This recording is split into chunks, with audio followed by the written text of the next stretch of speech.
तो छात्र का जान नहीं है, स्टूडेंट से पैसा दे। यहाँ पर भी तो भेड़ बकरी की तरह से पढ़ने जाता है, एक दो गेट रहता है निकलने का। अगर शॉर्ट सर्किट भी अगर हो जाएगा, कुछ ऐसा कोचिंग है, हम भी दिल्ली में पढ़े कोचिंग में, ऐसा शॉर्ट सर्किट हो जाएगा ना तो भाग नहीं पाइएगा। क्योंकि घटना घटने के बाद अभी एक्शन मोड में अगर प्रशासन आई है तो जहाँ घटना नहीं घटा उसको कंट्रोल करने को लेकर के, अगर जीवन को हथेली में रख के पढ़ना है तो कम पैसा लगेगा, फ्री में पढ़ाएंगे। आप हजारों हजार बच्चों को एक साथ भेड़ बकरी की तरह ठूस दे रहे हैं पढ़ने के लिए, तो डीएम एक्शन ले रहा है। डीएम के एक्शन का स्वागत करना चाहिए। विकास दिव्य कीर्ति कहाँ है? 3 दिन के बाद प्रेस रिलीज कीजिएगा।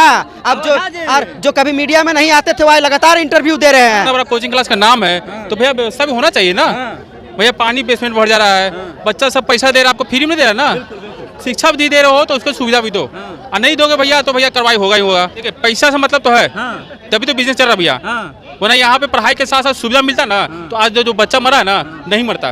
दिल्ली कोचिंग में आपको बता दें कि जो अंडरग्राउंड जो कोचिंग चल रहा था वहाँ पर 3 छात्र जो है वो मृत पाए जाते हैं। यानी कि पानी जब बेसमेंट में भर जाती है तो 3 छात्रों की मौत हो जाती है। उसको लेकर के लगातार हड़कंप मच जाता है। लगातार आपको बता दें कि भारत में, पूरे भारत में हड़कंप मच जाता है। और उसको लेकर के पटना के डीएम जो है वो भी एक्शन मूड में नजर आ रहे हैं। वो भी तमाम, आपको पता होगा कि तमाम कोचिंग संस्थानों में वो भी लगातार छापेमारी कर रहे हैं और खुद नजर बनाए हुए हैं कि कौन से कोचिंग संस्थानों में व्यवस्था है कि नहीं है। उसको लेकर के लगातार वो छापेमारी कर रहे हैं और कार्रवाई करने का निर्देश भी दे रहे हैं। जनता है, जनता से हम जानते हैं कि जिस तरीके से ये डीएम साहब ने जो प्रक्रिया लगाया हुआ उनका साफ तौर पर छापेमारी चल रहा है, इसको किस नजरिए से बिहार की जनता देखती है?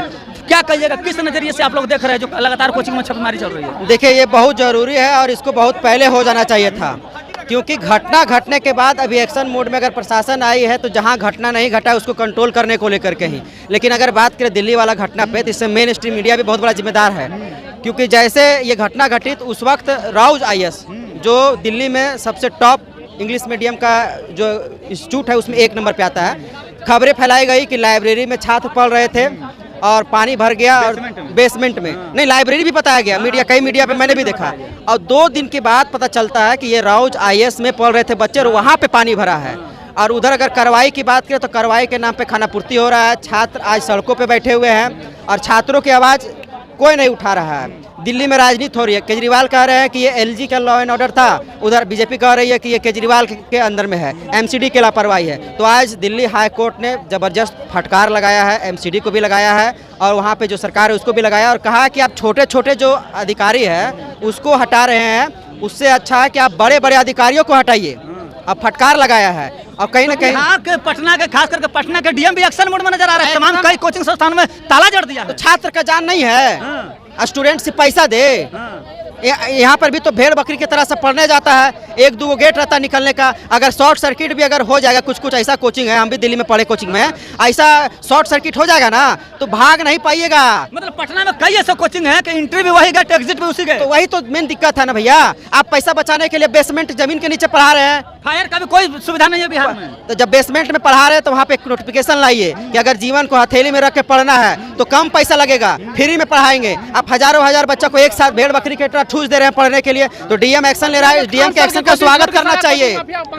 डीएम चाहे खान सर का हो या गुरु रहमान का हो या किसी का हो, हम देखिए, हम किसी का विरोध, किसी का सपोर्ट नहीं कर रहे हैं, हम छात्र के हित में बता रहे हैं ये। और आइए देखिए, चाहे खान सर का हो या गुरु रहमान का हो, जो भी इंस्टीट्यूट चला रहे हैं, चाहे वो डीएम साहब का एक्शन सही है। अरे एक्शन नहीं होगा तो कैसे होगा जी? मतलब स्टूडेंट मरते रहे, आने वाले समय में कल स्टूडेंट वही डीएम बनेगा, तो डीएम को नहीं पता है कि जवाब दीजिए आप लोग, क्या क्या व्यवस्था पड़ेगा? विकास दिव्य कीर्ति कहाँ है? 3 दिन के बाद प्रेस रिलीज कीजिएगा।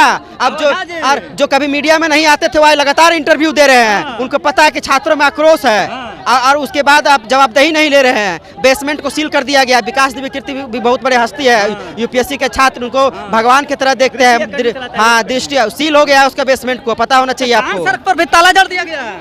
ताला जड़ दिया गया है, वो जांच वगैरह के लिए किया होगा, ये हम नहीं कह सकते किस लॉ एंड ऑर्डर से किया गया है। अगर खान सर का भी कोचिंग अगर कानून के दायरे में नहीं आता तो उसको बिल्कुल सील करना चाहिए, क्योंकि किसी तरह से लापरवाही बर्दाश्त करने योग्य नहीं है। क्योंकि अब तरह लापरवाही बर्दाश्त करने योग्य नहीं। और भी लोग हैं जानने की कोशिश करते हैं, क्या कहिएगा? पटना के डीएम साहब जो है एक्शन मोड में नजर आ रहे हैं और तमाम कोचिंग संस्थानों की खुद देखरेख कर रहे हैं और जिस पर उनको भरोसा नहीं हो रहा उस पर ताला भी जड़वा रहे हैं। नहीं, डीएम सर को पहला सलूट देंगे, क्योंकि भैया उन्होंने ऐसा काम करने के लिए सोचा। ठीक है, अब प्लस भैया आप जब कोचिंग क्लास खोले हुए हो, उतना बड़ा कोचिंग क्लास का नाम है, तो भैया व्यवस्था भी होना चाहिए ना। भैया पानी बेसमेंट भर जा रहा है, बच्चा सब पैसा दे रहा है, आपको फ्री में नहीं दे रहा ना, शिक्षा भी दे रहे हो तो उसको सुविधा भी दो, और नहीं दोगे भैया तो भैया कार्रवाई होगा ही होगा, कार्रवाई होगा ही भैया। दिल्ली में जिस तरीके से 3 छात्रों की मौत हो गई पानी में डूब करके बेसमेंट में पढ़ाई कर रहे थे कहा जा रहा था, उसके बाद पटना के डीएम जगते हैं और ये फरमान जारी कर देते हैं। आखिर ये फरमान किसी के मृत्यु से पहले क्यों नहीं होती है? ये तो बात सही बोले कि पहले इसको एक्शन लेना चाहिए था। आखिर मरने का इंतजार क्यों होता है हमारे भारत में, ये बताइए। अब भैया इसमें डीएम साहब कुछ नहीं बोले, उतना बड़ा पोस्ट पे बैठते हैं, उन्हें क्या बोलेंगे हम, मगर कुछ चूक प्रशासन भी होता है। तो मतलब मरने का लोग यहाँ पर इंतजार करते हैं क्या कि कोई मरेगा तभी एक्शन होगा? देखिए यहाँ पे भैया बिजनेस हो गया है, पढ़ाई भी एजुकेशन बिजनेस, भैया हर चीज में बिजनेस हो गया है, पढ़ाई हो में मरीज को इलाज करवाना हो, हर चीज में बिजनेस हो गया, ठीक है। यानी डीएम साहब ने जो कार्रवाई कर रहे हैं, जिस तरह आप बिजनेस खोले हुए हैं तो बिजनेस में भैया होता है कि जब कस्टमर से लेते हैं ना तो उसको देना भी चाहिए। तो शिक्षा दे रहे वेरी गुड, सुविधा नहीं दे रहे, क्या बात है भैया, लेकिन मर रहा हो नहीं देख रहे हैं भैया, ये सब देखना चाहिए। मतलब एक व्यक्ति में 500 1,000 लड़के बैठा रहे हैं, गर्मी है कि ठंड, उससे आपको मतलब नहीं है, जमीन पर बैठा रहे, कोई बांस के खंबे पर बैठ रहा है, कोई सिक्योरिटी का सेफ्टी का ध्यान नहीं है आपको, कुछ नहीं है, सिर्फ भैया महीना दे दो और तुम्हारा बच्चा पढ़ रहा है, बच्चा किस हालत में पढ़ रहा है, बच्चा क्या सुविधा मिल रहा है नहीं मिल रहा है, घर से कोचिंग क्लास गया है, कोचिंग क्लास से घर आ रहा है कि नहीं आ रहा है, उसके क्या हो रहा है, ये सब नहीं हुआ वहाँ पे सिक्योरिटी। शिक्षकों को सिर्फ पैसा से मतलब है। देखिए पैसा से मतलब तो है, तभी तो बिजनेस चल रहा है भैया, वरना यहाँ पे पढ़ाई के साथ साथ सुविधा मिलता ना तो आज जो बच्चा मरा है ना नहीं मरता। पढ़ाई के साथ साथ सुविधा मिलना चाहिए, यानी कि कोचिंग संस्थानों में जिस तरीके से डीएम साहब कार्रवाई कर रहे हैं, तोड़ कार्रवाई कर रहे हैं, उसको कैसे देखते हैं? देखिए ना, डीएम साहब है ना, उनका अपनी मंथली से मतलब है, वो तो पढ़ लिख के डीएम बन चुके हैं, अगला लड़का कुछ भी हो, बर्बाद हो या कुछ भी हो, आप एक देखे कॉलेज में देखे होंगे, बिहारी का एक कॉलेज है, उसमें बच्चा सब पढ़ मतलब एकदम चड्ढी पे एग्जाम दे रहे हैं बैठ के पास में, देखे हैं ना वीडियो। तो ये सब टीचर सब बहुत गंदा हो चुका है, टीचिंग लाइन में इतना खराब है, एक उत्तर पढ़ाई को एक धंधा बना लिया है, धंधा बना लिया है। हम लोग के समय हम लोग तो लपड़िया देते, हम लोग वैसा हम लोग रहते थे उस समय, गुरु समान होते हैं। गुरु किसको बोलते हैं लोग, जो शिक्षा दे। और आप देखे होंगे उत्तर प्रदेश में एक टीचर का फोन चेक किया गया तो ऑन ड्यूटी ऑन मतलब क्लास, वो 2 घंटा मतलब कॉल में बात किया था, 1 घंटा फ्री फायर खेला था, 45 मिनट व्हाट्सएप चलाया था, फेसबुक चलाया था। वैसे टीचर को लपड़ियाना नहीं चाहिए, पीटना नहीं चाहिए वैसे टीचर को।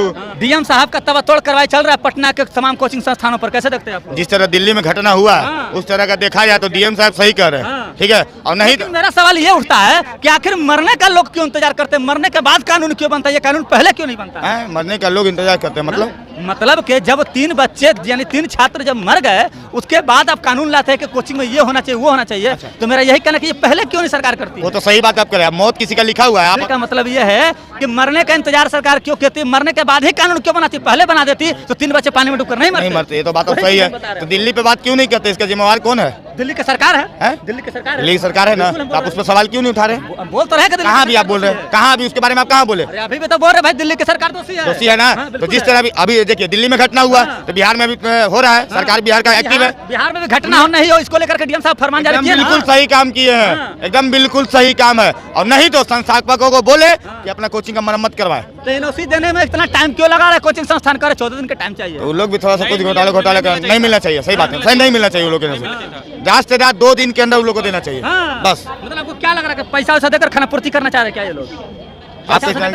या ये करेंगे या फिर बिल्डिंग चेंज कर देंगे, पोस्टर लगाने में 2 मिनट, यहाँ तो 14 दिन टाइम लिए हैं भैया। आप 14 दिन क्यों टाइम लिए, एनओसी देने में 14 दिन भैया कहाँ रखे हो, कहीं तो रखे होगा ना, सिस्टम में रखे लोग, निकाल लो। पर यहाँ पे भैया पैसा होगा मुंह पे फेंकने के लिए या फिर वही शिफ्ट कर दो। तो तमाम लोगों की बातों को आप लोगों ने सुना, तमाम लोग यही कह रहे हैं कि दिल्ली में जिस तरीके से घटना हुई बिल्कुल गलत हुआ, पहले ही सरकार को आगाह होनी चाहिए थी, पहले ही प्रशासन जो है ये चूक नहीं करनी थी। और पटना में जिस तरीके से लगातार तबातोड़ छापेमारी कर रहे पटना के डीएम, उनके लिए साफ तौर पर लोग कह रहे हैं कि सराहनीय कार्य है। उनका साफ तौर पर कहना है कि कोचिंग संस्थान जिस तरीके से 14 दिन का टाइम मांग रहे हैं एनओसी के लिए, 2 दिन में उन्हें जमा करना होगा, नहीं तो ये लोग पैसा देकर के खाना पूर्ति करने का काम करेंगे। तमाम लोगों की बातों को आप लोगों ने सुना, इनकी बातों से आप कितने सहमत और असहमत है, अपनी प्रतिक्रिया कमेंट में जवाब जरूर दीजिएगा। तब तक के लिए बहुत बहुत